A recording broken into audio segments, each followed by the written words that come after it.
Assalomu alaykum Avtotime obunachilari. Donfeng 008 5 o'rindiqligini olib kelganimizda ko'pchilik 7 o'rindiqligi bormi deb so'rashgan edi.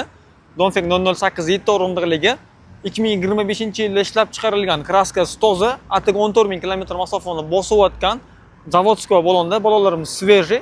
Donfeng 008 Ultra hisoblanadi, full pozitsiyasi, NFC kartasi bor, 360 kamera, slipoy zona, beskulchovoy dostuplar bor.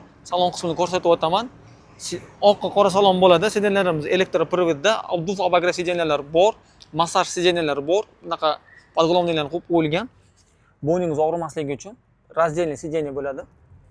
Rusifikatsiyalarni qilingan, obshkalarimiz motoviy holatda turibdi. Bu mana bu liniyalarni raznoobrazniy tsvetda har xil rangga qo'yishingiz mumkin. Bu asosiy displey monitordan qilasiz.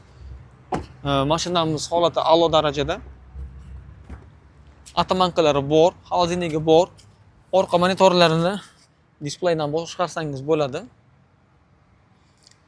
Xolodilnigimizga deyarli 1 blok suv sig'adi. Orqasida ham monitori bor. Oynalarimiz 2 qavat bo'ladi, plus shtorkalari bor. Mashinamiz holati a'lo darajada. Kimga ushbu mashinamiz qiziq bo'ladigan bo'lsa, pastda telefon nomerimizni qoldiramiz, bemalol murojaat qilishingiz mumkin. Mashinamiz narxiga keladigan bo'lsak, $29300. Bunaqa arzon qulay mashina o'tkazib yubormaslik uchun Telegram, Instagram, YouTube kanallarimizga obuna bo'lib qo'yishni unutmang. Avtotime'dan uzoqlashmang. Avtotime siz uchun harakatda. Donfeng 008 7 o'rindiqligini qidirib yurgan do'stingizga jo'natib qo'yasiz.